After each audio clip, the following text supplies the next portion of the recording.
If reports are believed, Mike Pence is apparently too honest. In the aftermath of the 2020 election, Donald Trump reportedly called his then vice president too honest after Pence refused to help Trump overturn the 2020 election results. Of course, there was nothing dishonest about questioning the legitimacy of the 2020 election.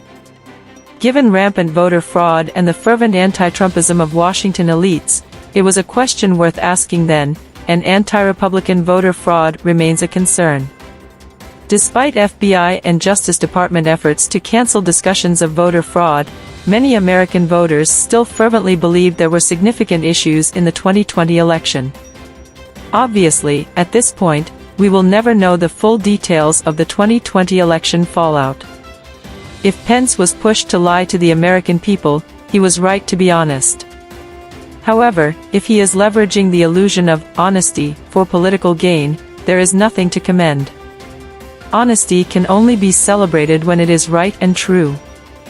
With George Washington, who could never tell a lie, or Abraham Lincoln, Honest Abe, in mind, truthfulness is an aspirational virtue. Republicans competing for votes can and should be honest with American voters, heeding their concerns and addressing them with concrete policy fixes.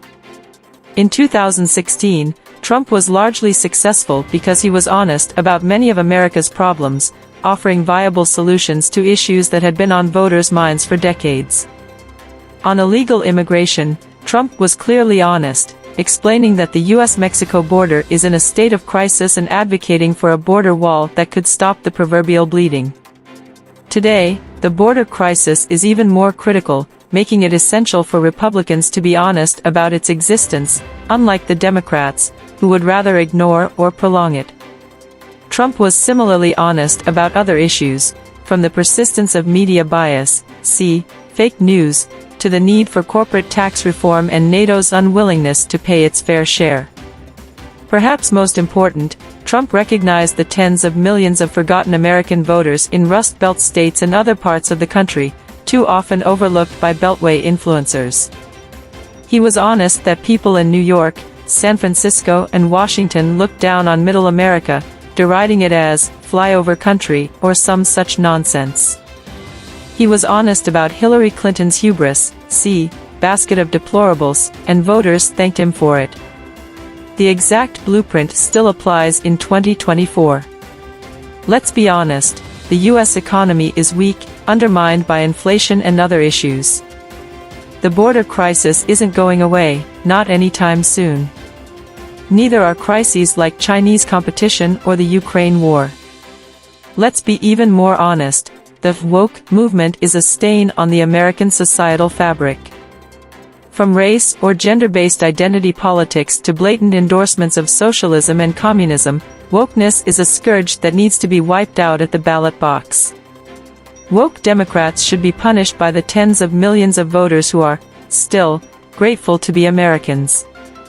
Patriotism is alive and well in most parts of the country, especially in the states outside the Beltway. Whether it is Donald Trump, Ron DeSantis, Mike Pence, or someone else, the Republican candidate who commits to exposing the left for its radicalism honestly will be successful in 2024. Voters expect nothing less.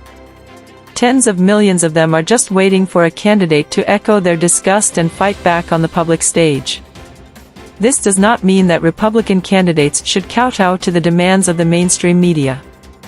The media have long shed even the semblance of objectivity, and a partial press does not deserve a candid, honest discussion from our political candidates. People should ignore media elites and circumvent them. For too long, Republicans have sought to curry favor from journalists who only want to be liberal activists. Honesty is a good thing in American politics as long as it means being honest with those who deserve it in the first place, American voters. Even in today's changing world, the same rules apply: be thoughtful, speak from the heart, and give it straight to the people casting votes. Only the voters matter, not the elites or anyone else.